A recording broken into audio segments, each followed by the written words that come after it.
Good morning. It is Friday, July the 8th. I'm Shane Seeley, and this is a CBC Morning Report.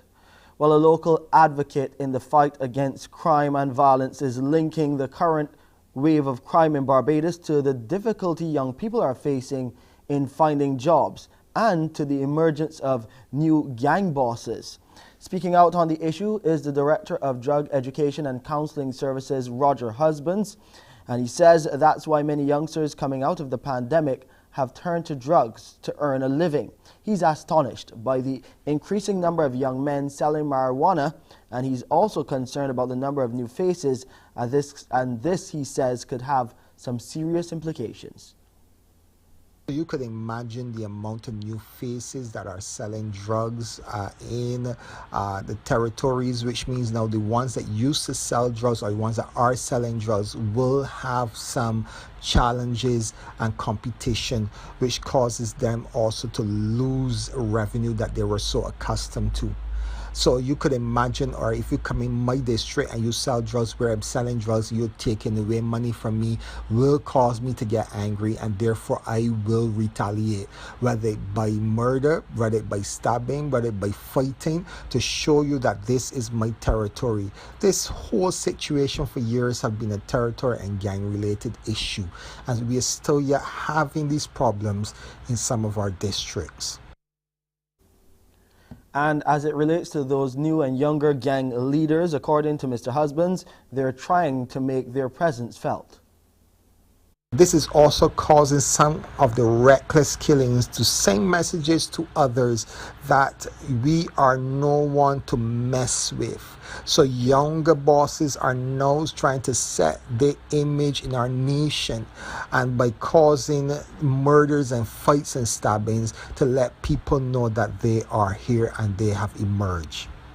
Research is saying that more and more will die, but this also is based on how we can get parents to start within their homes to bring back those values, love and communication back into the home.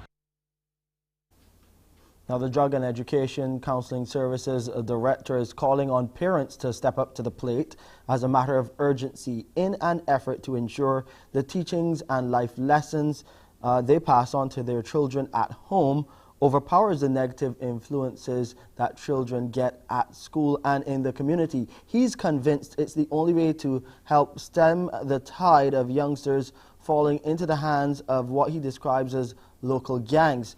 Mr. Husband's comments come on the heels of multiple shootings over the past few days. Just up to last night, we are still awaiting details as we try to contact the police Public Relations Officer Inspector Rodney Innes. He is working on some details about a shooting in Haynesville late last night, and we also the well-publicized shooting at Chafet in Black Rock. There have also been a number of other shootings. Another one in St. Philip at a karaoke, which left one man dead and 5 people injured, nursing gunshot wounds. We'll have more details on all of these investigations as they become available from law enforcement. We'll take a break here. When we come back, we'll look at the COVID-19 pandemic here in Barbados, across the region and the world, and we'll tell you what's happening in Ukraine.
There were 157 new cases of COVID-19, 71 males and 86 females recorded on Wednesday from 629 tests conducted by the Best dos Santos Public Health Laboratory. The cases comprised 26 youngsters under the age of 18 and 131 people who were 18 years and older. The number of people in isolation facilities was 83, while 1,505 people were in home isolation. A 95-year-old partially vaccinated man passed away from the virus on Tuesday, as at July 6th. There were 478 COVID-19 related deaths registered here in Barbados. A group of employees whose companies took part in the Barbados Best Employers Awards say the hybrid work environment was one of the best things to have come out of the COVID-19 pandemic. Consultant at Catalyst Caribbean, Junelle Brathwaite, says that was one of the main findings that came out of one of the surveys conducted among participants. Ms. Brathwaite was delivering remarks at the ceremony to present awards to the companies that took part in the biennial program. She says regarding the survey, the employees felt a hybrid system allowed them to balance work and family life demands. Prior to COVID, this was not practice. This is a step in the right direction. Leaders must be able to empower their people, who 9 out of 10 times are more productive if there is a measure of flexibility. As leaders, we need to continue to encourage a more flexible mindset, allowing for greater flexibility in our work environments. Brathwaite also outlined what employees are most unhappy about. 1, they do not believe that their pay matches their responsibilities and duties. This is usually a constant in good times or bad. If a company can afford a cost of living increase in light of inflation, this would be much appreciated. Over 30% of employees surveyed do not experience the benefit of a wellness program. Provision of a wellness program with emphasis on mental health and genuine life balance would be a powerful benefit to your staff. Now, 17 companies entered the competition this year and were judged in 3 categories: small, medium, and most improved. Eric Hassel Shipping won the small category. Signia Global Financial Group came out on top of the medium, while Mika Incorporated, trading as Walker's World and Design, were adjudged the most improved. Notably, none of the island's large companies entered the competition. The mask mandate in Trinidad and Tobago is to be lifted from Sunday. That's good news for residents there. It will, however, remain in place at medical facilities. We have a report from TTT. Following the Prime Minister's statement last Saturday that this country could see the removal of the mask mandate from mid-July, there is now a concrete date for it to come into effect. From Sunday the 17th of July, all things being equal, the masking mandate will be lifted. But Mr. Dialsing says the new regulations will still have masking at hospitals, clinics and healthcare facilities. The Ministry of Health will also be recommending that 4 vulnerable groups continue to wear masks, including the immunocompromised, the elderly, the pregnant population and the unvaccinated. That 49% of the population, you are really placing yourselves in jeopardy by not being vaccinated. It means a vaccinated person can take a little more risk without a mask. The minister shows that they are prepared to respond to any possible spikes following the removal of the mask mandate, since hospital numbers have dipped below 100 with a continued downward trend of cases. We are making the decision based on our hospitalization rates. Our hospitals are not seeing the number of persons who are ill or severely ill. As for masking in schools, Mr. Dialsing says no recommendations have been made so far. We are going to be paying attention to all the data between now and school opening, but as for now and for the next couple of months, from Sunday 17 July, the mask mandate is off. Now, in some breaking news from Japan, the former Japanese Prime Minister Shinzo Abe has died at age 67 after being shot during a speech on Friday in Nara, Japan. And this is according to doctors who were treating him, and that's their confirmation. Abe died from excessive bleeding after the bullet killed him. Well, it was deep enough inside to reach his heart, according to doctors. 2 shots could have been heard in video footage of what is now being described as an assassination. Police have arrested a man in his 40s in connection with this shooting and retrieved what appeared to be a homemade gun.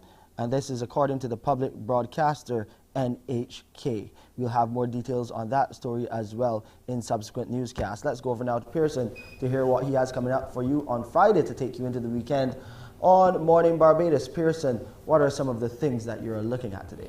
Some of the things we're looking at when you join me for 6:30 for Morning Barbados is we'll meet one of the bad boys of Culinary. Yes, indeed. A couple of young men who have come together to make food, cook food and serve it up in a different way, but also creating a space where black talented chefs can also do the same. So we'll meet one of the bad boys of Culinary in just a bit. And building financial literacy among children, my quarter summer camp, that's what it's called, and how they take a little to make much. We'll also today be meeting a gospel artist for who childbearing was a test, and now she's using the results of her test to minister to so many others as well. Her story is quite inspiring. We'll share that and a whole lot more when you join me at 6:30 for Morning Barbados. Back to you, Shane. Thank you so much, Pearson. And we are learning about this memorandum of understanding this morning between Barbados and Rwanda. Wendy Burke has the details of that story, and we'll share some more stories as well with you right here on the Morning Report.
A memorandum of understanding has been signed between Barbados and Rwanda, which will see the countries benefiting from each other tremendously.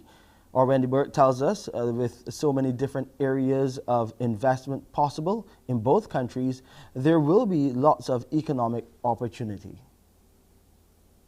When the head of Invest Barbados, Kay-Ann Brathwaite, was recently in Rwanda for a trade fair, she signed a cooperation agreement with her counterpart at the Rwanda Development Board. We signed the Memorandum of Understanding with the Rwanda Development Board, and what this means is that there's a lot more cooperation between Invest Barbados and Rwanda Development Board, but not only that, Barbados and Rwanda as a whole, and in a number of industries and areas that we see either like opportunities or opportunities to share our skills, and they share their skills. And some of these areas are things like agro-processing, mining, tourism for sure. We can definitely share our skills with them. Health, real estate, and financial services. So there's a lot of opportunities for us to cooperate together. The levels of cooperation will be mutual, as both countries have lots to offer each other. We do boost and build up both of our economies, but more so, we can learn new skills from one another as we all seek to continue to operate in this new world that has been created out there, this new digital space that has really been created out there. One area which Ms. Brathwaite says Barbados stands to benefit from tremendously is the digital space because of how advanced Rwanda is in this sector. In all our visits to the African continent, these countries are way ahead in the digital space, and especially way ahead in when we talk about digitizing government, when we talk about money and banking. Way ahead. We can definitely learn in Barbados some of those skills, utilize some of those platforms in terms of really transforming our digital space and moving our digital space forward. And what does the agreement mean for everyone? A seamless business-to-business environment where local entrepreneurs can operate in a special economic zone. Rwanda is also keen on learning from Barbados' tourism model. Teaching them in the tourism service, how we've done it for so many years is something that we've done and have been very good at for so many years, and how do we give them and transfer that knowledge to them. Of course, a lot of persons were interested in actually visiting Barbados themselves, and they spoke about how easy it is to get to Barbados, but of course it is easy but long currently to get to Barbados. She added that the increased interest would ultimately drive the transport and lessen any obstacles to trade between Rwanda and Barbados. Wendy Burke, CBC News. The Queen Elizabeth Hospital is responding to concerns about the circumstances surrounding a male patient leaving the Martindales Road facility while being treated who was found dead at Bay Street a few days later. In a statement, the hospital confirmed the man was receiving care on Ward A1 on Sunday, July 3rd, but left the ward and the hospital's premises entirely around 2 in the afternoon that day. They say hospital security was immediately alerted and the Barbados Police Service called in to search for the man. He was later identified as 32-year-old Andrew Cumberbatch of Ellis Gap, Bush Hall Yard Gap, St. Michael. His body was discovered at the water's edge on the beach behind Pirates Cove in Bay Street at about 5:24 on Wednesday morning. The hospital says it cannot disclose the nature of the patient's illness or the treatment which he was receiving due to its commitment to patient privacy and confidentiality. However, they have given the assurance that matters of patient safety and security are taken very seriously, and the circumstances under which the patient was able to abscond from the ward are currently being investigated to ensure that a similar situation does not reoccur. Now, 1 year ago, a band of armed mercenaries stormed the home of Jovenel Moïse, killing the Haitian president and plunging the already fraught Caribbean nation into deeper political uncertainty. Now, the people are protesting the state of affairs in that country yet again. We have a report. Moïse was gunned down inside his home last July. Haitian police have arrested more than 40 people, including a group of former Colombian mercenaries, but have yet to charge anyone in the murder. The case has cast a dark shadow over an unstable country embroiled in political and economic crises, as well as escalating gang violence. Al Jazeera's Teresa Bow reports. Naomi Jean-Louise has been living in this shelter for weeks. She was forced to leave her home when battles between rival gangs took over her neighborhood in Port-au-Prince. I'm a disabled person and I'm the father and mother of children. The situation I'm living in isn't good at all. Even to go to the doctor's office, I have to go and ask in the street because of the insecurity. Naomi is among thousands of people who have been displaced by the raging violence across much of Haiti. This is part of the ongoing chaos that has gripped the country ever since President Jovenel Moïse was killed last year. Despite dozens of arrests, including a group of Colombian mercenaries, Haiti's investigation has stalled. The acting Prime Minister, Ariel Henry, fired his justice minister and prosecutor last year when they called for him to be investigated in connection with Moïse's murder. Henry has denied any involvement in the killing. Trying the assassination the president is a very difficult thing in any country. In any country, it's major. This is really bad. But in Haiti, with the situation that we have, this is a country really all of our institutions have not been functional, even under Jovenel. The justice system, everything, the police, everything is just not functional. A parallel investigation in the U.S. has 3 suspects in custody, including a former U.S. government informant who pleaded not guilty on Wednesday and faces life in prison if convicted. The U.S. Department of Justice wants to seal evidence of past crimes by some of the suspects, many who are also informants. Even though Ariel Henry took over the office of Prime Minister and enjoys the support of Western powers, Haitian civil society groups question his authority and are pushing for a transition that will lead to elections that have been repeatedly delayed for 5 years. Haitians are facing an economic crisis that was only made worse by the pandemic and the war in Ukraine. Half of the country is struggling with food insecurity, and rising inflation is making life harder for everyone.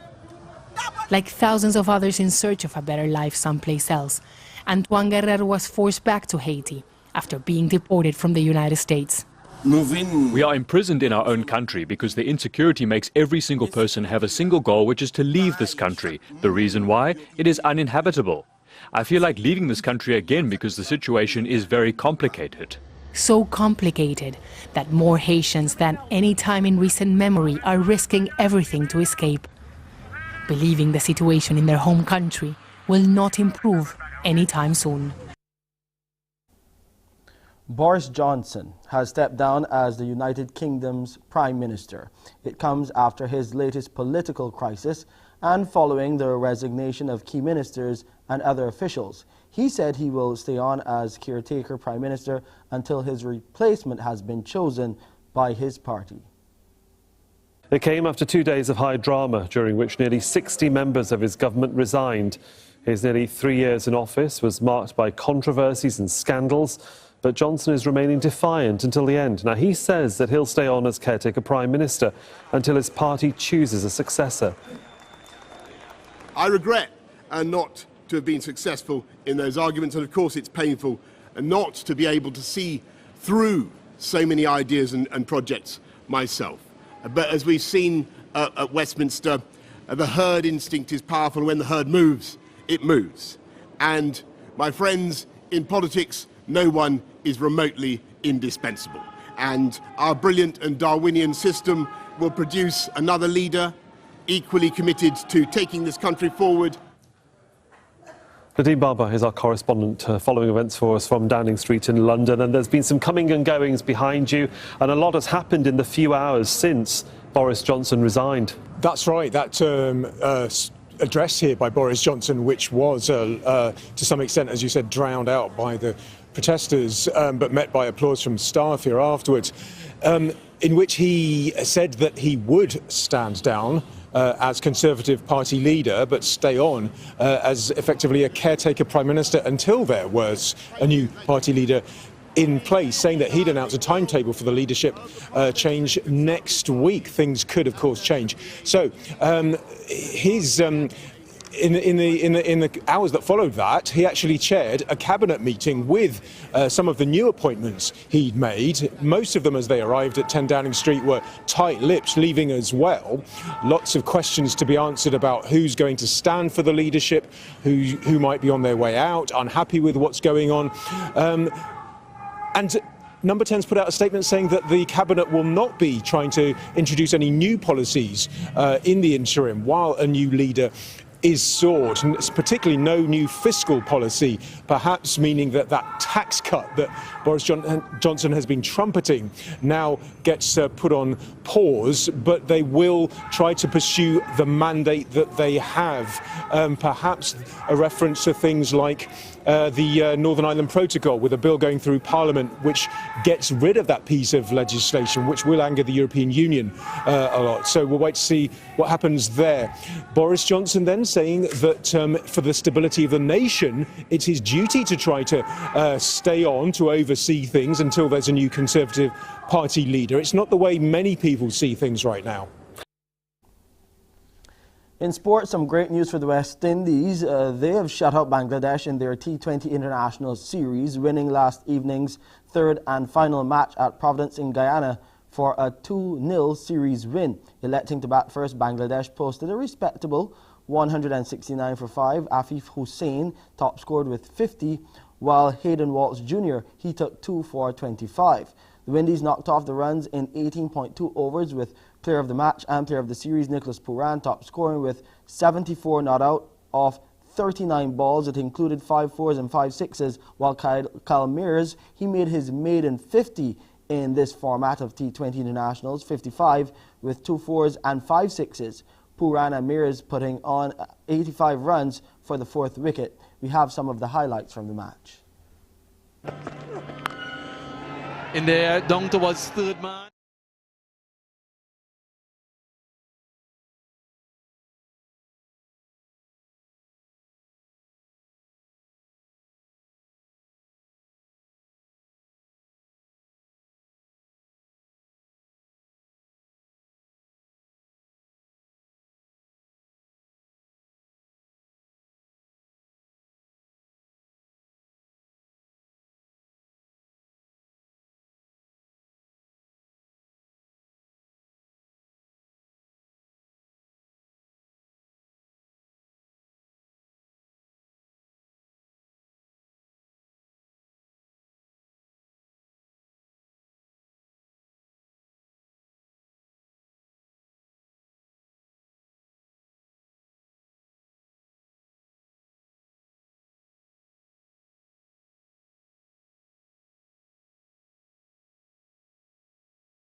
The ODI series is up next against Bangladesh. Of course, we'll have more details on that in our sporting news. Time now to look at weather.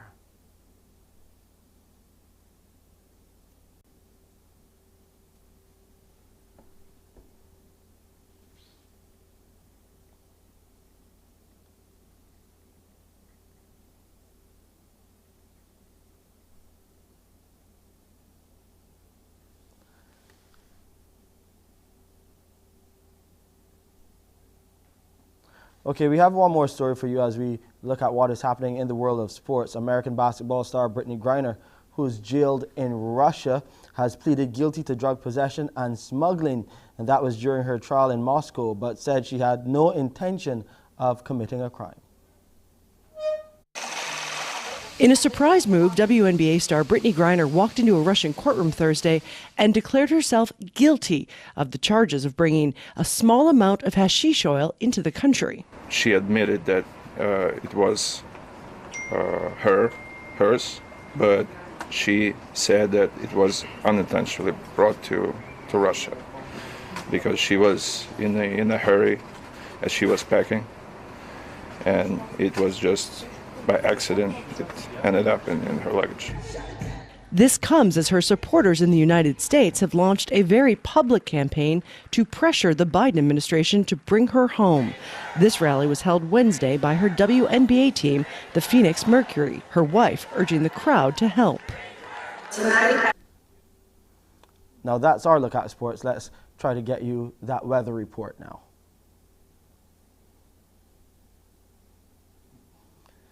The temperature right now, 27.6 degrees Celsius.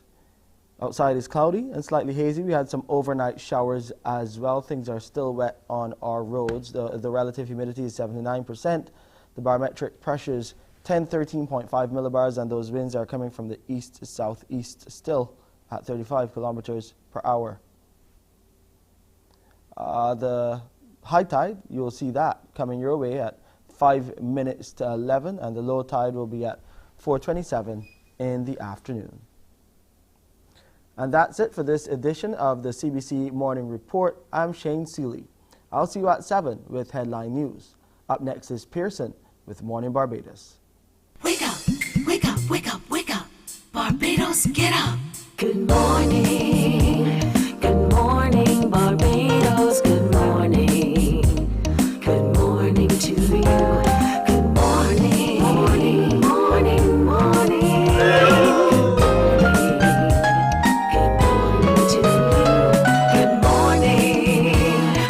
Morning, Barbados. Good morning. Good morning to you. Good morning. Morning, Barbados. Good morning.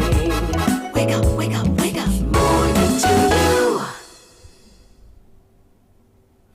Indeed, good morning to you everyone and welcome to Today. Today is Friday, the 8th of July, 2022. I'm Pearson Bowen, welcoming all of you everywhere. Thank you so much for watching us on our YouTube stream and also our stream on our Facebook pages as well. Always grateful for your company. Do interact with us there. We'll be happy to hear from you. Coming up today, we'll meet someone who's making it from home. You know, the pandemic has tossed our creativity into a spin, and some people have found ways to really make a big difference using their talents and skills. We'll meet someone who is doing so. I can't wait to share that with you. Also today, we meet the author of the book, Adrian at Last. That book tells the tale of a teenage boy and all the little things he got up to, but most of all, his name will forever be remembered. The author of that book will join us in just a little while. Today, we'll meet a gospel artist who has had a time of her life in childbearing, and that time of her life has propelled her to be able to tell her tale through gospel. And so she'll join us to share with us a bit of her music, but also her life story. My Quarter Summer Camp takes a look at providing financial literacy to children and taking it from the very smallest investment and perhaps making quite $1 million out of it. We'll talk a little bit about that. Of course, you'll have an opportunity to have some fun with us this morning while we unscramble some letters. But let's get started this morning by taking a look at the Bad Boys of Culinary. The name alone excites us. Joining us this morning is the co-founder of Bad Boys of Culinary. His name is Kelston Moore. Kelston, good morning to you. Good morning, good morning. How are you? I'm well. How do you do? I'm doing pretty good. Just it's early morning right now in San Diego. Early morning in Barbados for us too. I'll tell you, just we're 3 hours ahead of you. Now, you're in San Diego, California, and you grew up in Barbados. Yes, I grew up in Little Battalies. I went to Roland Edwards primary school, and moved to the United States at a very young age. Well, that's good. I'm glad you've actually set it in train for all of us so we understand who you are. The little boy from Little Battalies in St. Peter who's now making it big as one of the bad boys of culinary in the United States. Talk to me a little bit about the origins of Bad Boys of Culinary. Bad Boys of Culinary started because, when I first started getting into my passion as being a chef and cooking, diving into my roots in Barbados and my dad and my mom, just finding out more about my family.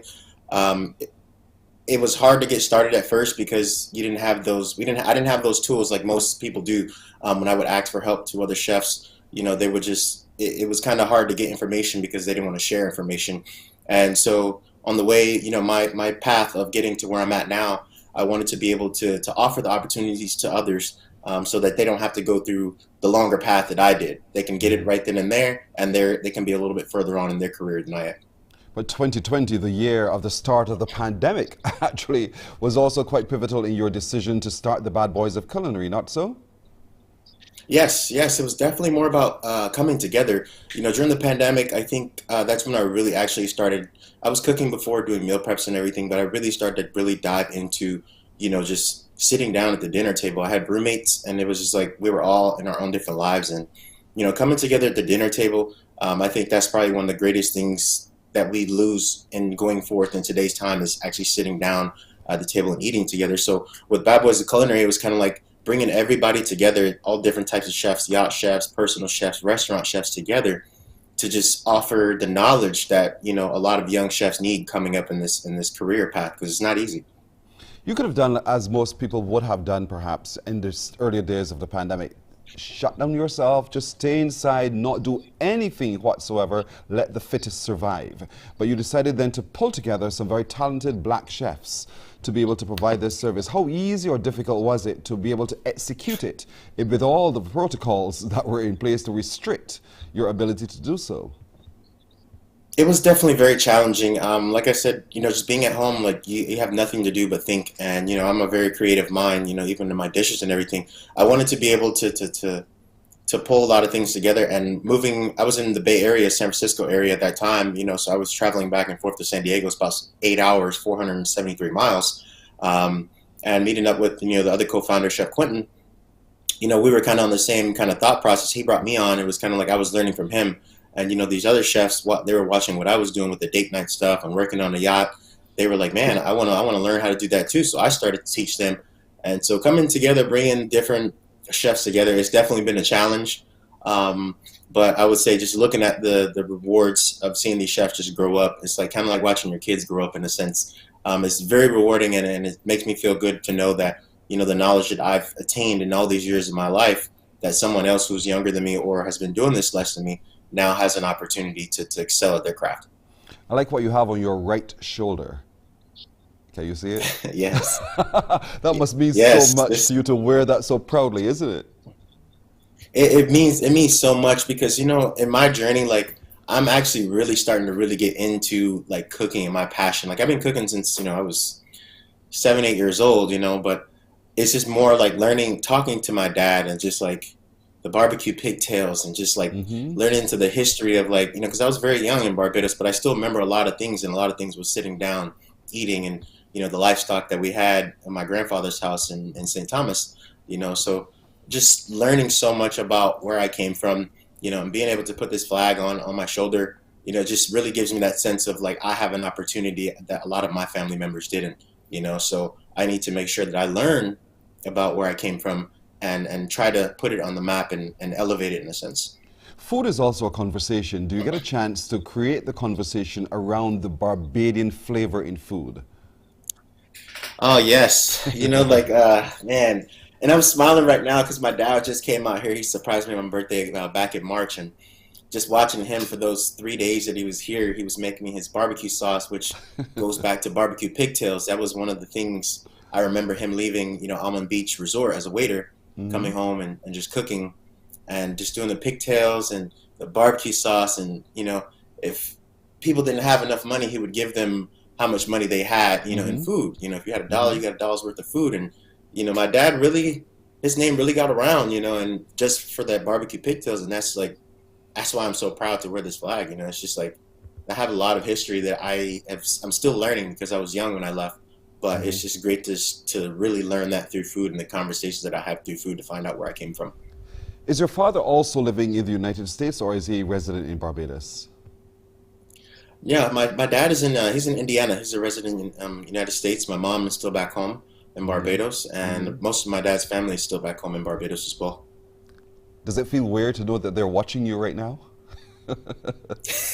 Yes, that little knucklehead kid, who left Barbados, and just made.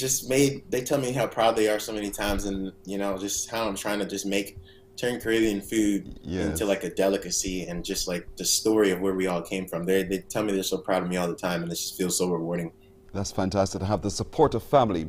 Now, the Bad Boys of Culinary, I know it started then in 2020 as a response to the pandemic, just trying to make things still relevant, keep yourselves marketable. But how is it going now? That most things have relaxed. Are you still able to have the same impetus to Bad Boys of Culinary?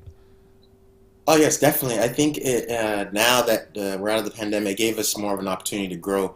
There's so many things that I've never done before, and, doing and leading this organization, just like learning how to do a press release and, stuff like that, just like learning how to network. And it's definitely been a really learning process. And I think now what we're doing, we just hosted the first all black culinary competition here in San Diego, in February, where, we grabbed 4 chefs and we made it kind of like a chop style event, in a sense where they knew what protein they were having, but everything else everything was donated from different companies. We each had one of the Bad Boys of Culinary be one of their mentors. So they, it wasn't by themselves. It was a competition, but it was still being able to take guidance and learning how to plate differently and what pairs whether with this. So we just finished that, and the turnout was amazing. We sold out the tickets. One of the chefs won. She got a $500 check. A knife set, cutting board, custom it was just a lot, and news in the magazine articles. So it was a really good opportunity to give those other chefs a chance to be seen, using the things that I have available to me. Does it still seem like fun, or does it feel like work now? Tell the truth. Tell the truth. I will say everything is still fun. That's what I love about what I do. It's just like I wake up every day, like it's 3:30 in the morning here, and and I'm just like, man, like this is still enjoyable. Like I can wake up and go cook and still come home and prepare a meal for me and my 5-year-old son, and have him help me, and it's very still rewarding. So I don't feel like it's a job at all because I'm doing what I love to do. You've had the example of your relationship with your father through this. You just mentioned your 5-year-old son. How much of that relationship with your father through cooking is playing out in your relationship with your son also through cooking? Oh man, it's really making me appreciate things that my dad did. Even though I didn't understand, why he was working so much or why he wasn't home. Coming to the United States, it was hard. When we lived in Boston. But he made a way, and I resented him for a while. But at the end of the day, cooking with my son, it's just like him holding, some octopus. I didn't even hold my first octopus till like, to 2019, So like being able to share this passion and just watching my dad cooking growing up, it's helping me be a better father and giving him the things that he needs, and also helping me learn how to better be a parent to him. You've coined a name for yourself as the Date Night Chef. The Date Night Chef. How does that unfold? Explain how that works.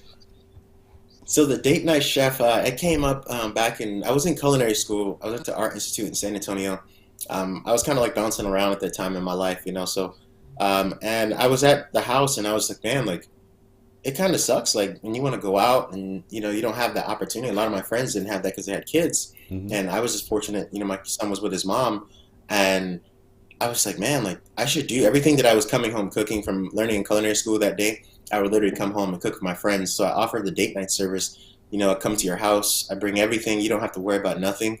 Just literally just show me where your kitchen's at and your table, and we just make it happen. So it started to become a big thing, and it was just like, man, like I was traveling back and forth from the Bay Area down to San Diego, and it was like showing up with rose petals, flowers, candles, bringing the fine dining restaurant, to your home, so you don't have to leave the comfort. You don't need a babysitter. The baby's upstairs asleep.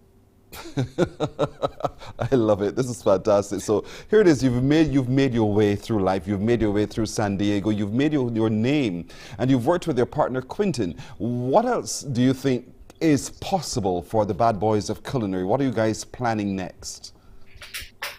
Right now, I'm working with one of my old mentors. He's still my mentor. I call him almost every day. Every dish that I've made, as he's been a part of it.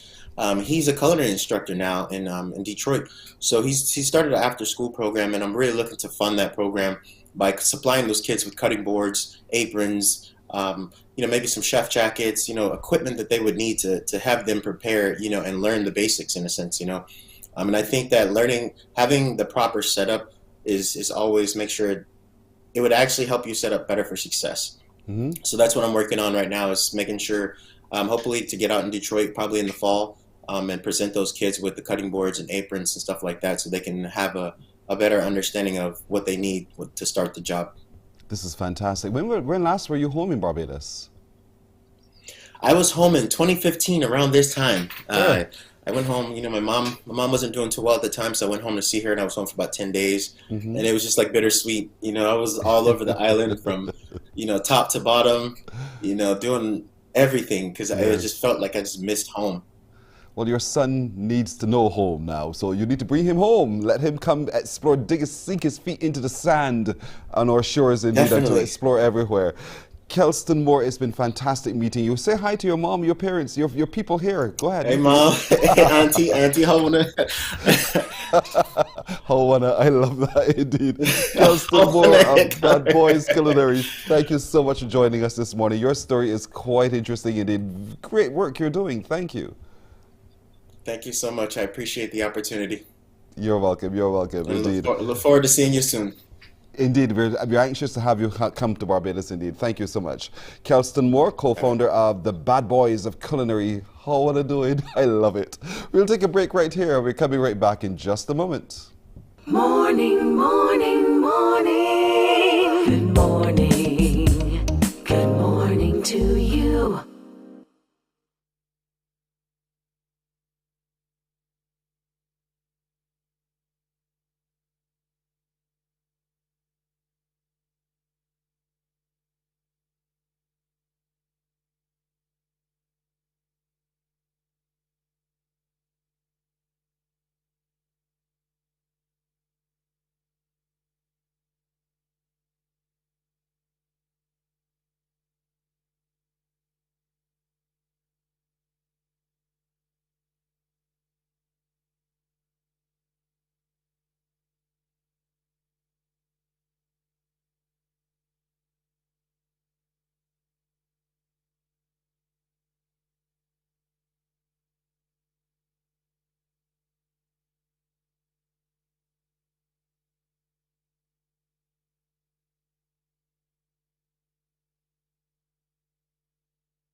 Morning, morning, morning. Good morning.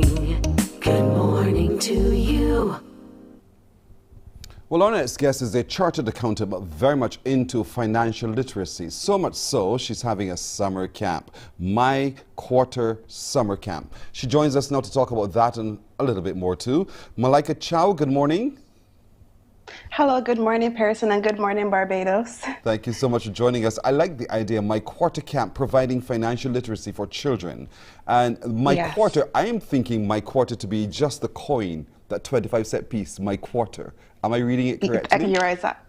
You are correct. You are correct. So a lot of thought did go into the name and, trying to really bring in that Barbadian theme. We all familiar with the Bajan Quarter. So that's the whole concept behind the name of the camp. So my thinking of the concept is that from that little, the quarter, the quart, we can make much once we're able now to position how we use that quarter. And that is what I suppose the camp is seeking to be able to instill in a number of our children. Yeah, so it's really trying to figure out, how can we multiply that quarter? How can we go to dollars, to millions? And, financial literacy is something that has been very near and dear to me for quite some time. And I have had the idea of launching this camp for probably about 5 years. So this year was just execution phase for me. I think it's very important for our youth to be empowered and equipped so that when we enter the workforce, when we actually receive that first paycheck, that first dollar, we actually understand, okay, well, what am I supposed to do with it? Maybe we might spend the very first one, but then when we get the next paycheck, what are the options available to us? Because oftentimes we see it working for a salary to mean working to pay your way through life, not to save your way through life. So you're trying to change that whole perception right there. Because you stated, as we sought to know a little bit more about you, that financial literacy is built on a number of pillars. Can you explain that to us?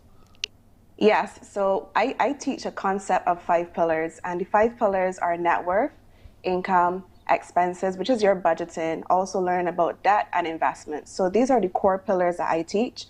So I teach it, on my Instagram page. So if you follow me at My Way Consulting, I do a lot of free content, a lot of resources that you can find there.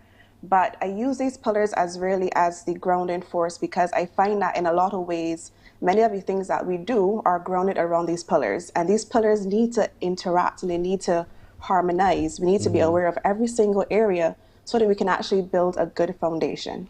I'm so curious as to how you're going to make this so fun for children. Honestly, when we have to stop to sit to talk, even as adults, to talk money, we get a little bit uncomfortable, Yeah.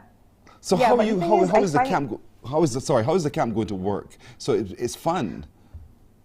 Yeah, so it's a very fun and immersive approach. So there is a lot of experience items. So we do have a lot of planned activities, a lot of games. We do have some simulation trading. We also have, a workbook that's going to be included in what I call the experience box. So I'm not just coming in to teach, but I'm rather, sharing an experience with you. So it's really to really try to take kids, children on a journey. And it's a journey to see how they can be wealthy, how they can go on to live quality lives, and how they could change the course, of direction. I find that financial literacy has the power to break generational curses. It's so transformational, and many adults are not equipped because the financial literacy rates are so low in the Caribbean. So who is having the conversations with these kids and with our youth? And I'm willing to have the conversation with them because I do believe it is a very important skill that we need to have in our community. And it's very timely. If you talk to children today, they will tell you what they intend to achieve and they go after it. Whereas in my generation, we were so shy. We never knew. We never understood. And here it is now. We're dealing with a whole different mindset in our children. And this camp is so appropriate for the now. So talk to me about the children who you're seeking to have come and learn from you. So we're currently targeting children ages 11 to 16. So we're really going into that early childhood education. This is where I feel like, these are young minds to be shaped. We can be, we can impress upon them so that we can really help, saturate that knowledge so that before they even get that first dollar, they have decisions, they have options, they actually have the knowledge to say yes or no, this particular investment doesn't necessarily work for me. That's interesting, really interesting. You see, I have a godson, right, who says, it is not money you're giving to me, it is payment you're giving to me for having done my chores. So he set me straight where that's concerned. He's very correct and very smart. You got that right. No, that made it so much easier for me because it's like, oh, if you didn't do it, then you can't be paid. So right away, he's on the journey to financial literacy. So it's for that kind of a child who is already thinking in that kind of a way. Am I reading you right? Yeah, that's correct. But I also think too, we're so connected in terms of the internet, and children today have access to many resources that we didn't have access to. So they're able to learn at a quicker rate, and they're also absorbing a lot of content. So on the flip side of this though, is that they're absorbing a lot of content, which can be overwhelming. But the thing is, they don't have a foundation. So for example, you can't decide, what content may be good or bad. Can you actually argue a point if you don't have those foundations? So this camp is really about teaching, that knowledge, really building strong foundations so that when you, enter the space, and we have a lot of things happening in this space. So when we look at financial innovation, we're now seeing like Bitcoins and cryptocurrencies and metaverse and NFTs. So many things are happening in the financial space, but how equipped and how knowledgeable are we? And how knowledgeable are our kids to actually understand the things that they are now being exposed to? So I read then that from you is that the camp will be experiential. You're not just going to sit there and be lectured to, because children don't want that necessarily today. So how is it going to work? Because the camp will run from August the 6th until the 27th. And so over those few weeks, you're going to, how is it? Do we come to a space? Do we do it online? How do we do it? Yeah, so it's going to be a hybrid approach. So we're going to have face-to-face instruction as well as in-person. So the first session will be delivered in person at a location to be announced, and the remaining 3 classes will be virtual classes. After these sessions have ended, we will then culminate with a tour. So this is all part of the experience, where we will get together, have a nice fun day, but also, be awarding some prizes and having a closing ceremony. So it's a really exciting experience. Indeed. Registration has started, and when does registration close? Registration is open, so please register. Registration closes on the 22nd of July. So it's not too late. You can still, sign up for this amazing and unique opportunity for your kids. And I would like to see, our kids probably going home and having conversation with their parents, educating them a bit about, financial literacy. Like, hey, mom, dad, like, did you know about this investment? Have you been budgeting? Really holding parents accountable. That would be really nice to see. But while it's happening, who holds them accountable? How large is your team to be able to sit and say, all right, listen, little Malika, we need to be able to stop it for a second and look at this and not spend so much, that kind of thing. How large is your team to be able to really drill down to the nitty-gritty so that we embed the financial literacy we're seeking to do? Yeah, so I have a team of 3 currently, and I am the head trainer, so I will be delivering, most of the sessions. I have, done many personal financial workshops across the Caribbean. So, this is nothing really new to me, but just me more bringing it, closer to home. My whole thing is to really get to the root cause of the problem. So I do, personal financial wellness for adults currently. So we really be trying to break the habits, fix the problems. I want to get in before those things actually happen. So I'm really trying to, get students and get children involved, because I really do think that this is a critical point of time. Indeed. So you can go to the website, folks, mywayconsulting.co/events and register. mywayconsulting.co/events and register. Registration is on. Registration will close soon because the camp will run from August the 6th until the 27th. 4 weeks of financial literacy, really, at the feet of this woman who has been doing it for now more than 15 years as a financial advisor. And so she and her team will be able to take our children hand in hand and guide them through, some in person, some online. And the whole point is that all through it all, the team will be holding them accountable just to match and make sure that what they learn, they actually practice. And by practice, we become better. It becomes a way of life. And that's what you're seeking to achieve, a new way of life through financial literacy, right? That is absolutely correct. I do believe we have the power to change our society, the culture of our society, and it all starts with education. We learn so much in school except, personal finances. So my thing is always a what if. What if we were to teach this earlier? How better would our society be? We would have better businesses. We would have, more wealth within the Caribbean. Maybe we might see our capital markets being a lot more developed, but the possibilities are really, really endless here. Indeed. When people start to register their children, we're looking for their children between 11 years old and 16 years old. What do they have to come to the sessions with something, or are you providing them with things when they register? We provide every single thing. So you pretty much just have to show up for yourself, your enthusiasm, and ready to learn. So we will be providing an experience box, which has, a workbook, workshop materials. You'll also be getting branded gifts, items, treats, t-shirt. So we will be providing everything. Even on the day of the tour, we will be providing refreshments as well as transportation. So you just have to just show up and come ready to learn.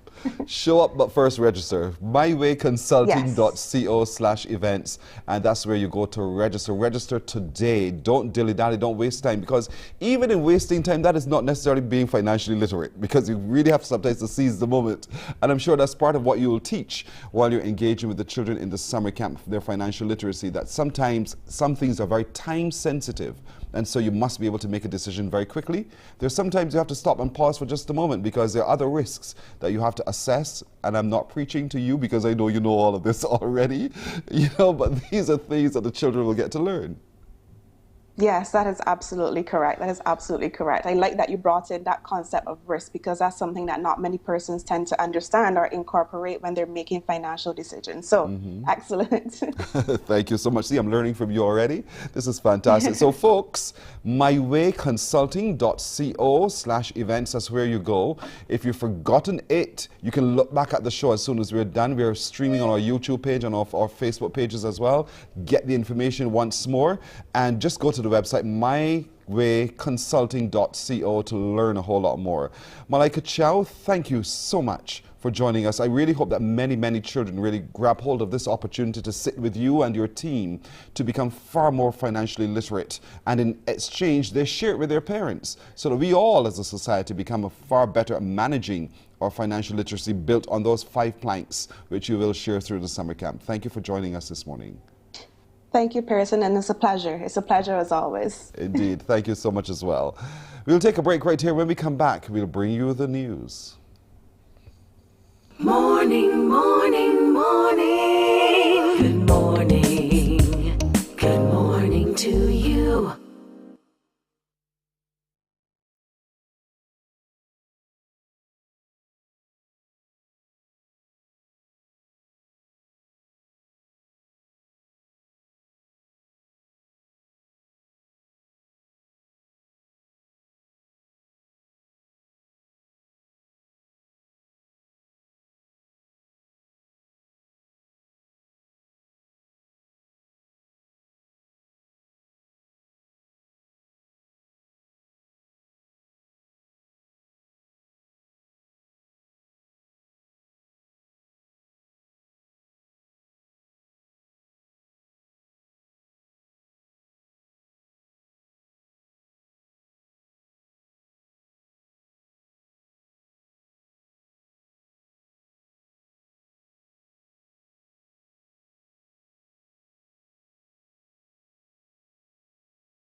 Morning, morning. Good morning. Good morning to you. We're a minute after 7. Let's get an update on the news now. Here's Shane Seeley. Thank you, Pearson. Here's your headline news for this Friday. No ease in the gunplay as police are investigating yet another shooting. This time it occurred late last night in Haynesville, St. James. It occurred around 8:20 p.m. There were no injuries. The police public affairs and communications officer, Inspector Rodney Innes, told CBC News a short while ago that police were patrolling the community when they heard 3 loud explosions. They immediately called for backup. Reports are police met 2 men who were shooting at each other. They subsequently ran away. Now, it's because of this and other recent gun crimes here in Barbados that a local advocate against crime and violence is linking this current crime wave to the difficulty young people are facing in finding jobs and also the emergence of new gang bosses. Speaking exclusively to the Morning Report about the issue, Director of Drug Education and Counseling Services, Roger Husbands, says that's why many youngsters coming out of the pandemic have turned to drugs to earn a living. He's astonished by the increasing number of young men selling marijuana, and he's also concerned about the number of new faces, as this could have some serious implications. You could imagine the amount of new faces that are selling drugs in the territories, which means now the ones that used to sell drugs or the ones that are selling drugs will have some challenges and competition, which causes them also to lose revenue that they were so accustomed to. So you could imagine, or if you come in my district and you sell drugs where I'm selling drugs, you're taking away money from me, will cause me to get angry, and therefore I will retaliate, whether it by murder, whether it by stabbing, whether it by fighting, to show you that this is my territory. This whole situation for years have been a territory and gang related issue, and we are still yet having these problems in some of our districts. As it relates to those new and young gang leaders, according to Mr. Husbands, they are trying to make their presence felt. This is also causing some of the reckless killings to send messages to others that we are no one to mess with. So younger bosses are now trying to set the image in our nation, and by causing murders and fights and stabbings to let people know that they are here and they have emerged. Research is saying that more and more will die, but this also is based on how we can get parents to start within their homes to bring back those values, love and communication back into the home. In other news this morning, we hear that there are 157 new COVID-19 cases, 71 males and 86 females recorded on Wednesday from 629 tests conducted by the Best dos Santos Public Health Laboratory. The cases comprised 26 youngsters under the age of 18 and 131 people who were 18 years and older. The number of people in isolation facilities was 83, while 1,505 people were in home isolation. Now, a 95-year-old, partially vaccinated man passed away from the virus on Tuesday. As at July 6, there were 478 COVID-19 related deaths here in Barbados. And finally, in our news this morning, the Queen Elizabeth Hospital has responded to concerns about the circumstances surrounding a male patient leaving the Martindales Road facility while being treated, who was then found dead at Bay Street a few days later. In a statement, the hospital confirmed the man was receiving care on Ward A1 on Sunday, July 3rd, but left the ward and the hospital's premises entirely around 2 p.m. that afternoon. They say hospital security was immediately alerted, and the Barbados Police Service called in to search for the man. He was later identified as 32-year-old Andrew Cumberbatch of Ellis Gap, Bush Hall, Yard Gap, St. Michael. His body was later discovered at the water's edge on the beach, and this was behind Pirates Cove in Bay Street at about 5:24 on Wednesday morning. And that's our headline news for this Friday. I'm Shane Seeley. It's back over to you, Pearson. Shane, thank you very much. It's now 6 minutes after 7 o'clock. Let's take a break. When we come back, time for you to unscramble the letters, so stand by for some fun in just a moment. Morning, morning, morning. Good morning. Good morning to you.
Morning, morning, morning. Good morning.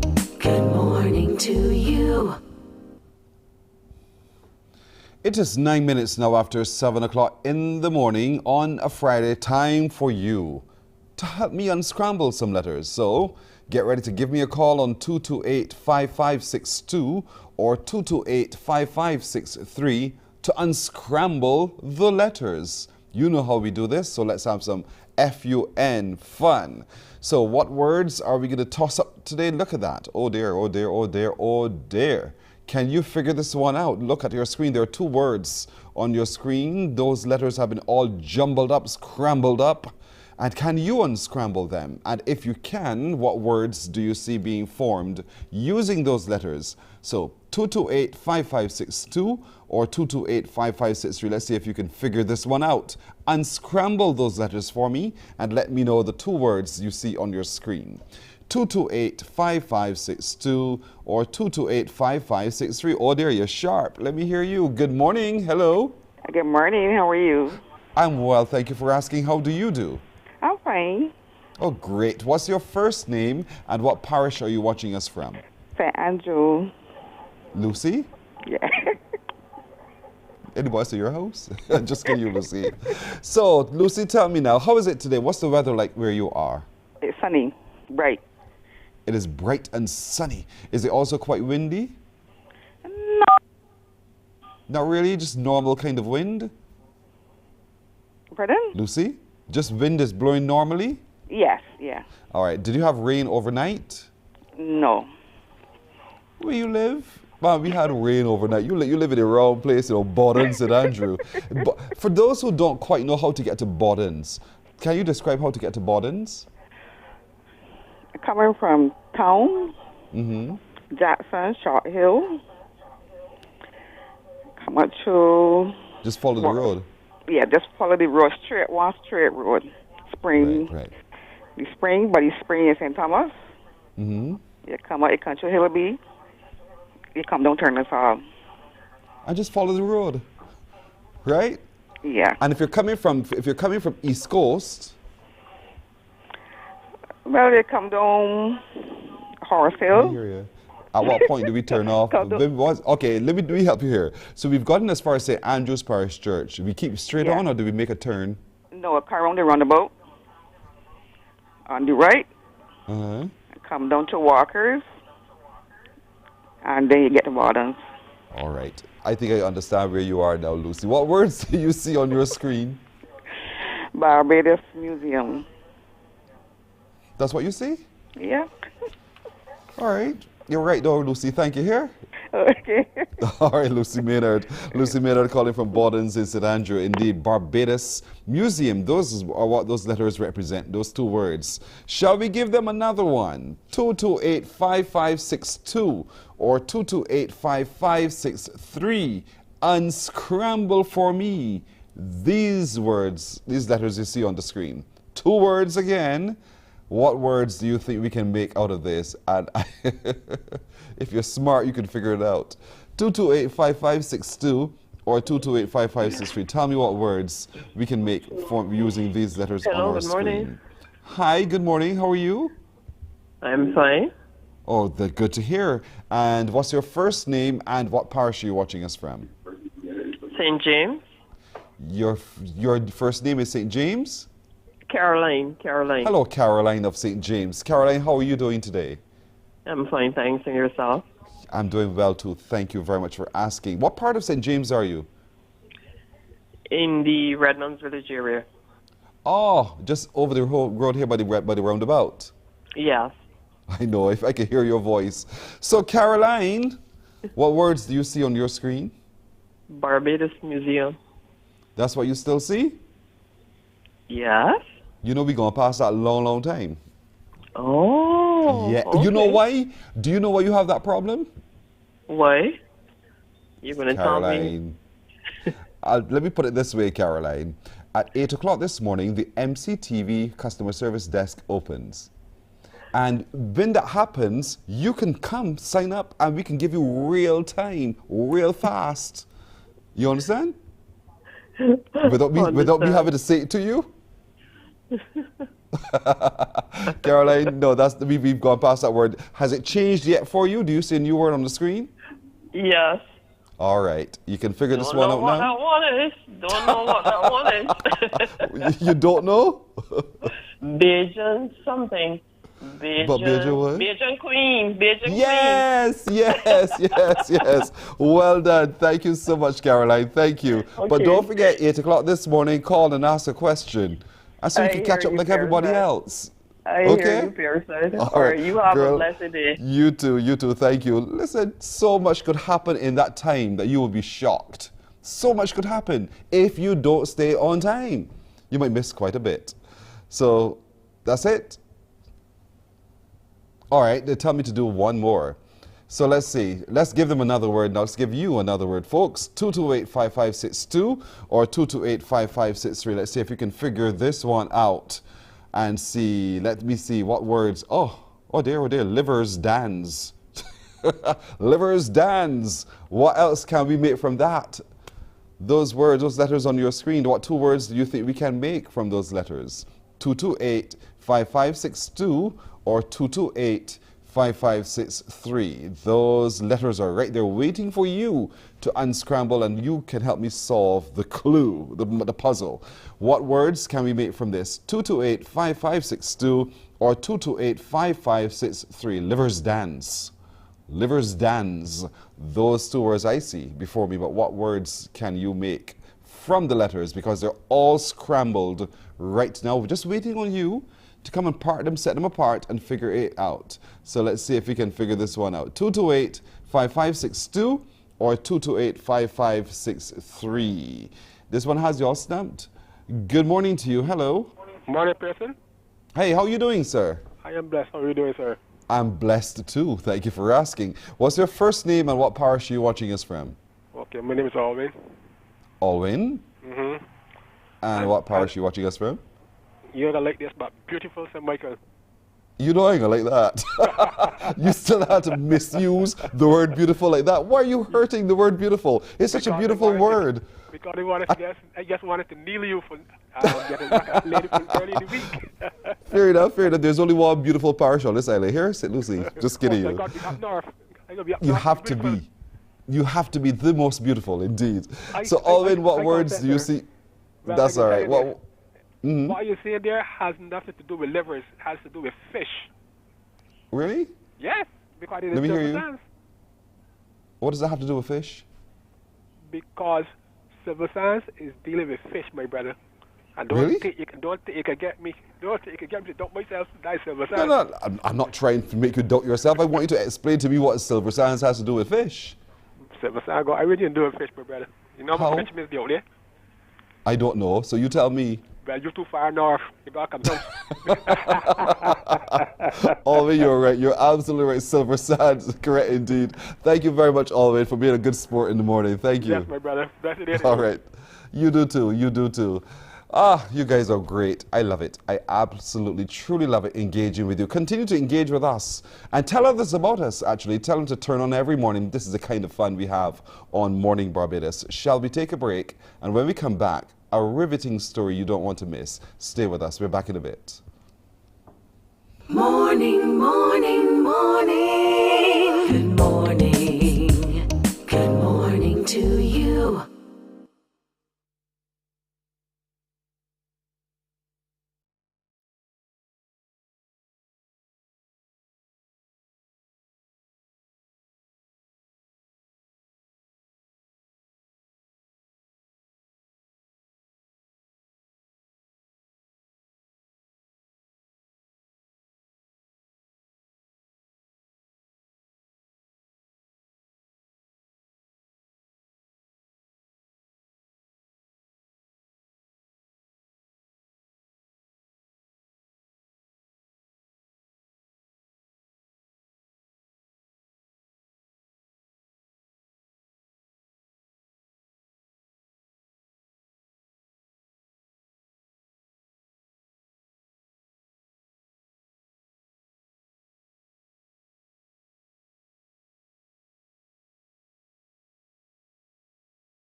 Morning, morning, morning. Good morning. Good morning to you. We're 19 minutes now after 7 o'clock. When you're good, you go by one name. One name. Ben Estelle goes by one name because she's good. Ben Estelle, good morning to you. Good morning. You didn't think of it in that way, did you? That way you're so good. You just had to use one word. Well, thank you very much. You're welcome. People say Beyonce. They don't say Beyonce Knowles. They say Whitney. They don't say Whitney Houston anymore because you're so good. And that's I really want to celebrate who you are today, because in reading about you, I learned that your story is one of pain in some way, but from that pain, you're able now to minister to so many others. If you don't mind sharing, tell us a little bit about the pain that propelled you to minister. Wow. Thank you so much for the opportunity to be here today. It's so exciting. There's been, walking with the Lord is always a miracle in itself. And in my case, there's been many different avenues for me to see the beauty of God. But one of them that was really touching to me was when I was told that I could not have children. So I was told that it was going to be difficult. I was told that it was near impossible. And I just thought to myself, the Lord gave me a voice. I'm a music minister, and I'm going to use that voice to pretty much create and catapult a miracle. And so I decided to minister to people instead of just sitting down and being sad and being, cast down. I said, no, you know what? I'm going to fight the good fight of faith while praising. I anchored myself on the story of Abraham, who was told he was going to have a son. And the Bible tells us he had faith and he believed in hope against all hope. So I pretty Yes. much did the same thing. I said, I'm going to stand on this. I'm going to follow up on it. The Lord doesn't lie, and I'm going to hold him to it. And the Lord has been good to me. I now have 2 children. Wow. One that is spanking new. She's just a couple of months. Oh, sweet. Congratulations. So I have, thank you. I have a son, I have a daughter, and the Lord has been fantastic. And those are the things that really encourage me and propel me to sing the songs that I sing and the message that I have. You know what I love about it is that in all of this, you were able to test the truth of who God is. Yes. The Yes. truth of who he is. And oftentimes, that's not, we get scared and we don't do that. God will turn up. Every time. Yes. Once we do and align ourselves with what he expects us to do and to be aligned with. And so you tested him through your faith, and he showed up for you. So many people Yes, now he can did. benefit from your testimony of faith indeed. How has that journey been though so far? You know, staying focused and staying committed to the task at hand. Yes. It pretty much gave me wings, if I should really say it like that. Because at the end of the day, while the journey was going on, one question that I kept asking myself and trying to answer to myself is, where else am I going to go? Science has pretty much given up on me.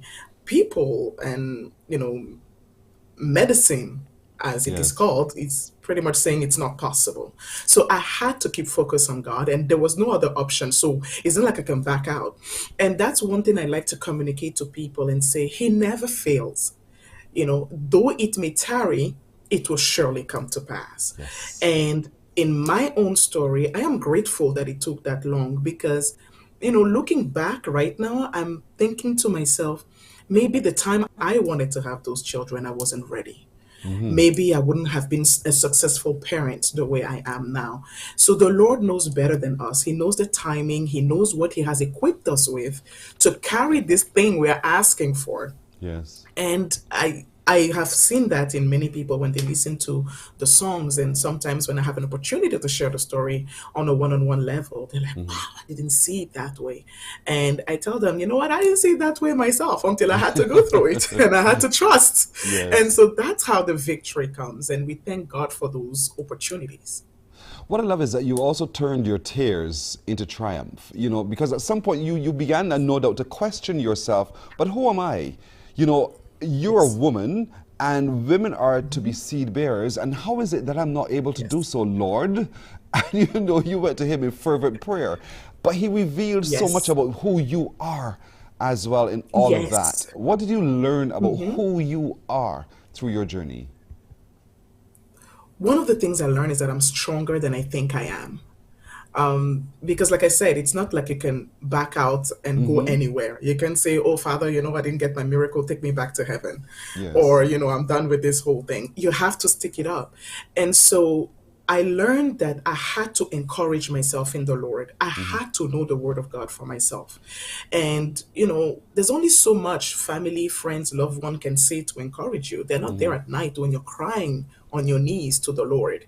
But the Lord is an ever-present help. He's always there. And He's closer to you than the air you breathe. Yes. So I learned to turn to Him at all times. And I learned to understand that there's no other force. No matter how much they encourage you, they love you. Even my spouse, he was like, everything is going to be fine. I love you as it is. Even if you don't have children, there are other options. And I said, no, there's a God in heaven, and that's what I'm looking at. And so I learned to be strong, and I learned to know that I am strong. I learned to praise. I sang more than ever before. I think those were the times where I had my most beautiful songs. I learned to write songs that were not begging God, but praising Him for that thing that I believe in. I was dancing victory as if I was carrying babies, Yes. And in that faith, I also learned to apply the invisible. So for my first child, I was so determined to have a child. I started shopping for baby clothes very early. So my husband thought I was crazy. But every time I got paid, I allocated a portion. Yes. I allocated a portion. Actually, it was his birthday yesterday. Oh, congratulations. He's 3. Thank you.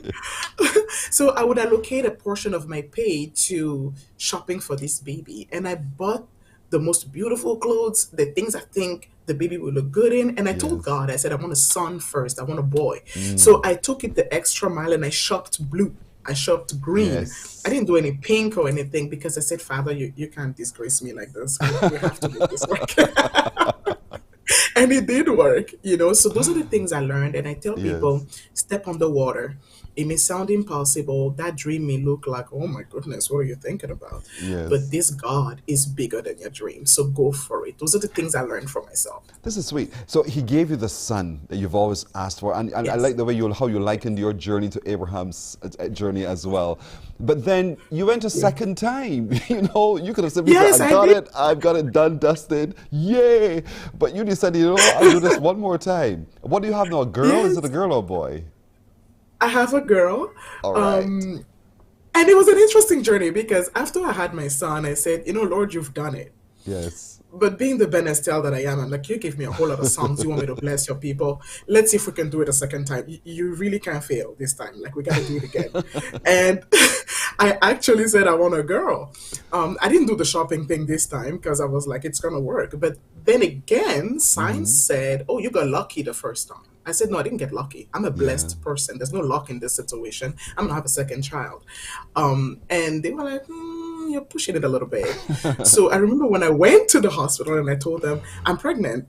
The doctor looked at me and he's like, you're pregnant. I'm like, yes, I am. He's like, what do you mean? I said, I tested myself and it's positive. He's like, I don't believe you. So he sent me to do a test and it came positive. And I looked at him like, what did you think? I mean, geez, I told you there's a God involved. What were you thinking? You know? And the miracle is here and I'm so grateful. And that's why the song Trust in You touches me so much because I had to trust. I had to believe in the word and apply. So we did number two. I'll come to the song in just a minute. What are the names of the children? So my son is Micaiah Jaden and my daughter is Jordan Michelle. Oh, beautiful, beautiful names indeed. You see, I'm sure those names were also given to you to give to them as well. Your story is such a riveting one. So you put pen to paper and you've written Trust in You. And this is your ministry. So talk to me a little bit about the song Trust in You so that when we play it and people really get to hear it and experience it, they understand what it's about. Okay, well, thank you. Actually, I usually write all my songs, but Trust in You was the one song I didn't actually write myself. Really? So, yeah, it was a very special, that's why the song is so precious because it was like you said, a place of pain. I was really like, oh my, what, and I can't give up because, I mean, I'm a music leader in church and stuff. How do you say to people, I don't believe in this God anymore, especially after you had a son, you know? So I was talking about the situation to my friend and how much it hurt. And I was pretty much pouring out my heart. And I said, you know, I want to sing about this thing, but I'm not really in the mood to write the song. And so he said, okay, I'll write the song and I'll come back. So a couple of months later, he came back with the song. And when I saw the lyrics, I felt like it couldn't have been any better. This had to be God. It had to be God saying to me, this time you're not going to write that song. I'm going to give you the song. And when I saw it, I put myself in the song. It was like a coat of many colors. It was easy to wear. And I said, this is so me. I am going to deliver the song with everything in me.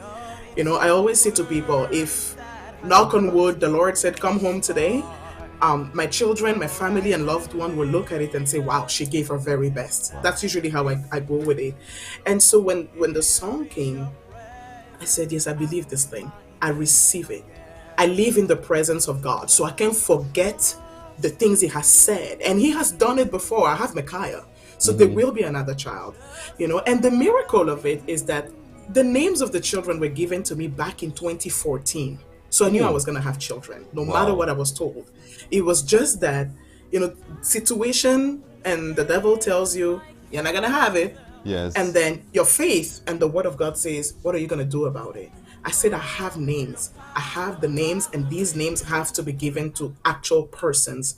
So when the song came about, it was like, you know what, Father, I'm holding on to this. And so if you notice in the video, I was actually expecting. I was pregnant. And I was pregnant with my daughter. So it makes it even more alive. Every time I watch that video, I'm like, your faithfulness, unbelievable. You are God. And that's how it came. You are so fortunate to have had that one-on-one experience, to know, because there's so many of us who walk in darkness. I deliberately said us, because there are many of us who walk in darkness. We think we have the faith, we think we understand, but we have not felt yet. And so to have met you, who has felt it, who has had that personal delivery from God, and now He's invested in you. God has invested in you to share with others. And you're doing so through your ministry in music. Trust in you. Yes. I could talk to you forevermore because you are such an inspiration. So quickly, before we get to play the video, talk to me a little bit about how people can find your music and they can experience everything that you've experienced. Okay, so I am pretty much everywhere. I put myself on Instagram, I'm on Facebook, you can find me on Twitter, and I put regular posts about my music, so even just scrolling through the pages, you will find it. We're on YouTube, and we are on every digital platform. So we're on Deezer, we're on Spotify, you can find us there. And of course, there's the website, www.benestel.com. And one of the things that you will find on the website and on YouTube is that aside from the music videos, we also have inspirational nuggets. They're called Benestel Inspires. Right. They range from about 3 minutes to about 8 minutes. One or two of them are really that long, but most of them are 3-4 minutes. And they touch on everything. There's inspiration on joy, happiness, refuse to be afraid, refuse sickness, be encouraged, faith. So you will be blessed beyond understanding going through it. It's on the page and it's all over, so it will bless you. And if you do message me, I will reply. I do respond to people. I love it indeed. Benestel, thank you so much for joining us this morning. You are truly an inspiration, one specially chosen. And I know you wear it beautifully. You're not afraid to say, I am God's child. And you've done so through your music as well. I wish you only the very best. But then again, you have the best protector there is in the world, God, on your side. Yes. Thank you so much for joining us today. Thank you so much for having me, and I really appreciate the opportunity, and God bless you. And you as well. So as we get ready, folks, get ready for the playing now of Trust in You, featuring the ever-expectant Benestel. Take a listen and take a look.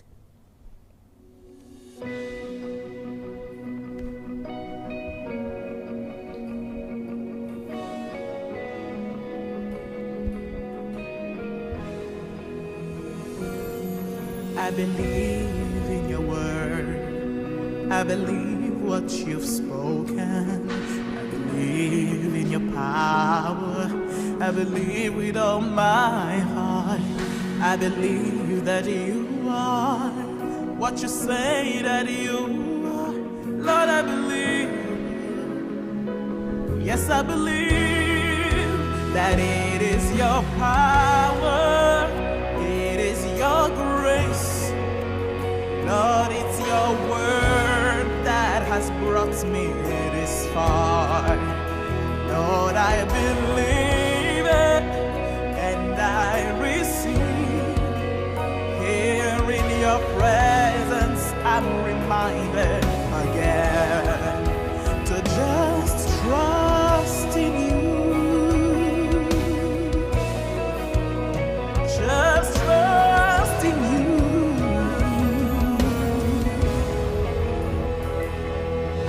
Your word is my fortress, the light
We are in fellowship.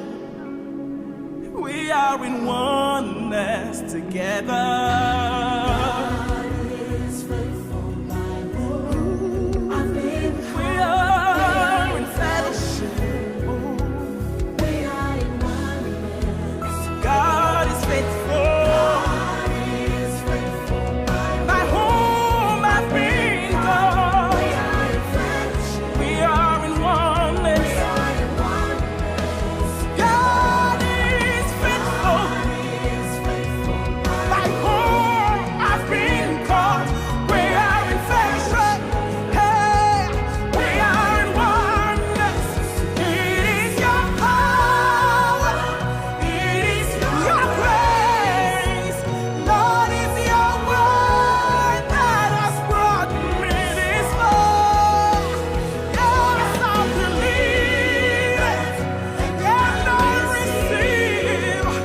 Here in your presence, I'm reminded again to just trust in you. I will trust in you. Just trust in you.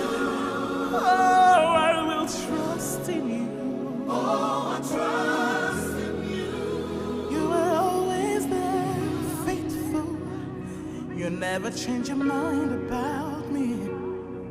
Oh, I will trust in you.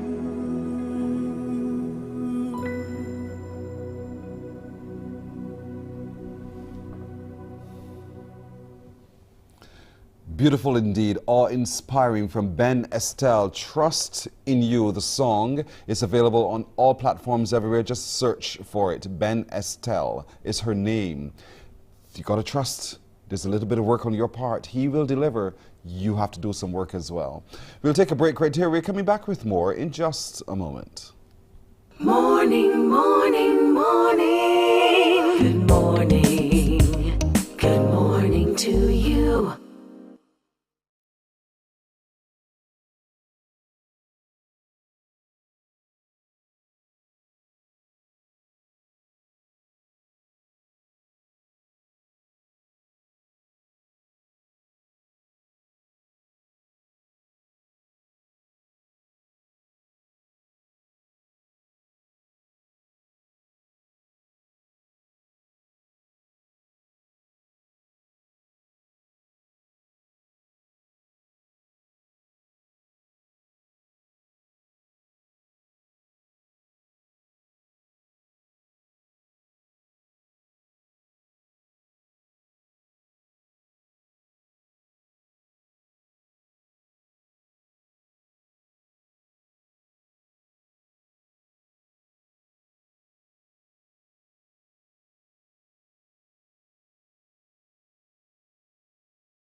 Morning, morning, morning. Good morning.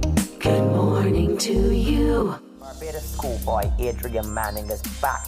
His newly honed football skills may finally be the key to securing popularity. I can do this. Demolish the entire field and score the goal. What happens when you finally get the thing you've been craving? Is it worth the journey to get there? Is it worth the sacrifices to keep it? I never thought popularity could be so hazardous. Adrian at Last, the much anticipated sequel to Adrian at Large, now available. So, Adrian, at last, you saw those questions? What happens when you're faced with popularity? The author of that book is Mario Herbert. Mario, good morning to you. Hi, good morning, Pearson, and good morning, Barbados. Your energy in the morning is something else. Well, it's good to see you. You've written books because you think the Caribbean experience is already such colorful experiences that they have to be written about. Tell me a little bit about this book, Mario at Last. Yes, please. Adrian at Last. And, Adrian at Last, yes. Yeah, so we would have introduced Adrian in in Adrian at Large, Yes. and it was very well received, and I kept getting people asking when are we going to get more, and it sort of felt right that if I have shown you this person fighting so hard to get popularity, the logical next step is to actually give it to him and see what happens when one gets the thing that one believes will be their salvation. Does it live up? And I don't think it's going to be spoilery to say that it doesn't. No, because the trilogy continues. You're writing a series of short stories, and out of those short stories, you're living the experience of an Adrian at large now. You're looking at Adrian at last. You're looking at a 14-year-old boy. So you're talking about the teenage years here. And those are obviously usually very turbulent times for young boys. So who is Adrian, and what is it about Adrian's quest for popularity that you think we can learn from? Well, that is a larger question that is answered throughout the series of books in terms of what really drives him. But in terms of Adrian at last, what is happening here is that Adrian is a nobody. And there are disadvantages to being a nobody. So I think in especially those years, everyone has this natural desire to be somebody, to be a person that everybody knows. Right? So his goal really is really to find some form of worth in other person's eyes. Mm-hmm. How does one not pour oneself into one's writing when one is writing fiction? Is that easy or difficult to do? Well, for me, it has never been a problem because everything I write, there is a little of me in it. Yeah, so I am a firm believer that life has so many sharp, so many great experiences that for fiction, I don't think that I need to necessarily go too far out of real life. Mm-hmm. So there is a little bit of Mario in Adrian at last, and well, I'm also a firm believer that we can learn from other people's experiences too. So in terms of having other people I know that have shared very sharp experiences, I sort of work all of those things inside of what I write. Mm-hmm. So Adrian at last is a little bit of Mario. Adrian at last, as you said, is seeking popularity. He's looking for acceptance, perhaps sometimes in the wrong places, perhaps doing some of the wrong things, and perhaps also encountering some of the right things that he didn't quite recognize to be the right things at that particular point in time because he's only a teenager. And so how long is the story? And I know this is just book 2. Is it book 2 of a trilogy? And what was your plan? Well, it is book 2 of 4. So, and there is actually a teaser in the rear of the book for what is going to come in Adrian Loggerheads. So yes, please, it is 2 of 4. Right, but in terms of the book layout, well, it is not a huge book, so I always aim to make things potent. Yes. So it isn't drawn out. It is 3 short stories, and the 3 short stories, they are designed that they can stand like, all right, I can read a story on its own as its own thing, and it is potent and it works in that way.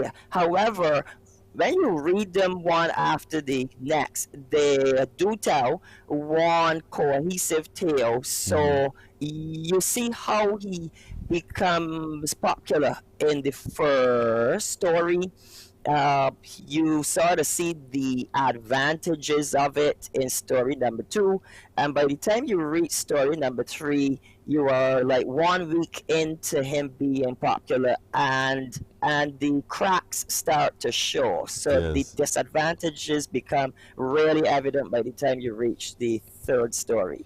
How difficult is it for you really to write, though? I mean, for us, for me, use me.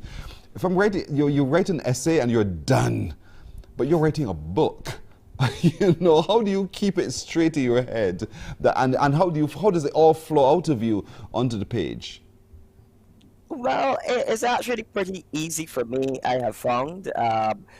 Maybe partially because there is a little of me there, and I am a storyteller naturally. Okay. I'm someone I love to speak. I love to engage persons. So it kind of flows naturally. But then in terms of writing a series, there is this very rewarding thing where you write Adrian at large, and then when you come to write Adrian at last, you're not exactly starting from scratch. So even though that this book is written in a way that you don't have to have read Adrian at large in order to fully enjoy it, it is still built upon something that would have been created before. So now you are making the world richer.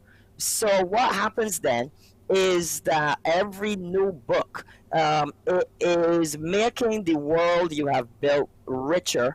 There are things that were established before that work really well that you can kind of launch off of that. So I would actually say that it has been easy, and if anything, the challenge was more me making myself stop and say, all right, I think 4 should be where we end Adrian's story. So we know on the 2nd book of Adrian's story, we had Adrian at large. Now we have Adrian at last. And at the end of Adrian at last, you get the teaser for the next stage of Adrian's journey before we head into the 4th book. So where can we get copies of the book so that we can see what Adrian's been up to in Adrian at last? Well, you can get the book right now at Dave's bookstore, and I have upgraded somewhat. So there is also MarioHerbert.com, all right, which you can order the book directly from me if you wanted to go that route off of the site. The site lets you get a sneak peek. So if you wanted to kind of start reading it, you can actually do that. And then the site will also keep you up to date about other places that it can be bought. So as soon as it goes live upon Amazon and those other sources, those links will also be placed upon the site. So right now you can obtain it from me or from Dave's bookstore, and more are going to come.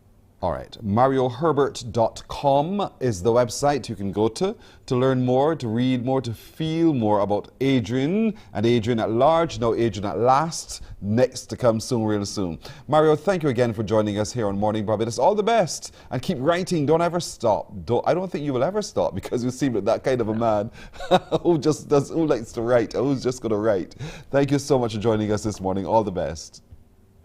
I thank you. You're very welcome. Very welcome indeed. Adrian at last. At last, it's available. Go to the website marioherbert.com to find out more. A break right here. We're coming back with more in just a moment.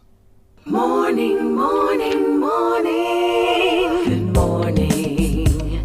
Good morning to you.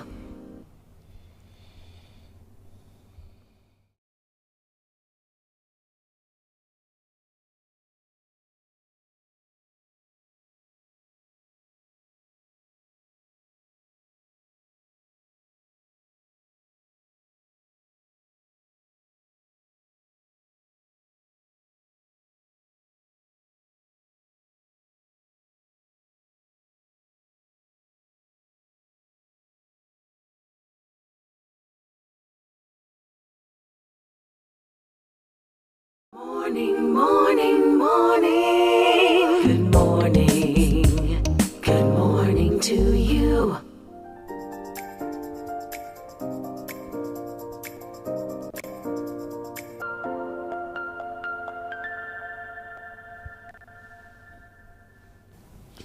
Minutes now to go to the hour of 7 o'clock, and so we stumbled upon this young lady, Tandiwe Gooding, co-owner of Tillis. Good morning to you, Tandiwe.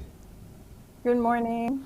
I love your name. Good morning. Tandiwe. Thank you. So what does it mean to you?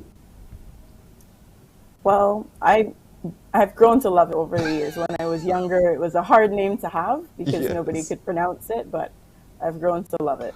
And I love the fact that you love it indeed too. You're quite young, you're 23 years old, and so you stumbled upon a skill of yours.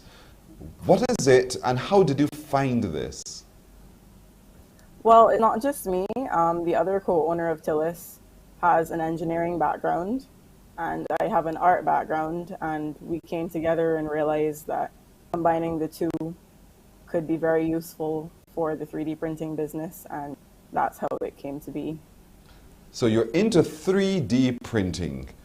This is not 1D, flat, flat, flat. This is 3D, functional, workable, usable work.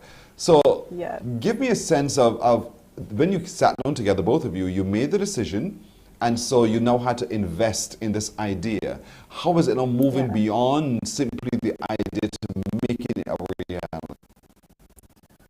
Well, just before the COVID-19 printer online, and had been playing around with it just to see how we had a bunch of conversations about ideas or things we could do with it, and we started doing little things on our own and selling one or two things, and then we figured, well, we can really do this with both of our skills put together. So then we kind of just worked from there. You know, when we hear the word printer, we think we're printing paper, we're printing on t-shirts, and that's it, flat, flat, this, flat, flat, flat. But what you're doing is 3D, so what's the difference so that people understand when you use the word printer in context of 3D, it's different, it's a different thinking. Right, so with a regular printer, you put the paper in and it comes back out flat. With the 3D, it stands upright, and what it does is it actually pushes a type of plastic through a nozzle, and the plastic binds to itself, and that builds up in different layers and forms the object. So what is it that you have been printing and making so far using this 3D process? Primarily, we've been producing key rings, lamps, and soap stamps, but a lot of our work currently is by special order, so people contact us, tell us what idea they have. We sit down and see if we have the capacity to design, and we try to produce it for them. Oh, so you work by design. So if someone wants to design a house, are you laughing? Tillis is perhaps not yet there to be able to do that for me. But you can. There are 3D printers that can do that, but we're not there yet, no. Exactly. That's what I want people to know, that there are 3D printers that can actually give you livable work, and that's what you do. So sometimes the mug you have in your hand very well might have been printed 3D. So people who want, therefore, and what benefits do you see it really providing for the consumer and for the market space in which you operate, to be able to print in 3D? Well, it's just another alternative medium to have things made of. It's very cool. It allows you to do the same kind of personalization that you'd be able to do if you wanted to engrave on something. But the only difference is if you purchase a mug and you engrave on it, it's already the thing that it's been already. But with the 3D printer, you can come up with an idea and you can physically make a brand new object exactly how you'd like it to be. Is it faster? It depends on the kind of thing that's being printed. Print times vary depending on what it is. So something can print in 5 minutes and something can take 10 hours to print. It depends on what it is. Oh, because you see, if I wanted, as my example, which is not necessarily the example I think you'll do, but if I wanted to build a house, it's going to take me a while. But if you 3D printed this house, it is obviously finished a lot faster, I suppose. Right, yeah. That's the whole idea here. So if someone orders something to have it printed by 3D, the likelihood is it could be returned to them in a much shorter space of time. Yes. If we don't have a mass of orders at one time, we can produce something for someone in a day. The price point, how much different is it from if we had it traditionally made versus if we had it 3D printed? In general, the products, if you compare to other things in the same spaces, the prices aren't too different. The price tends to only increase with the degree of personalization that someone wants to do, because then that's very specific to them. But with the more generic things, there's not that much variance in price. So if I'm doing, for instance, if I wanted a clay pot, I know my clay pot, I have to get the clay, the inputs basically to production. When it comes to 3D printing, how do you view it? Because you're not going to go buy clay, put it in the printer. You're not going to go buy sand, put it in the printer. So what's the difference in terms of the product, the pieces for input to product?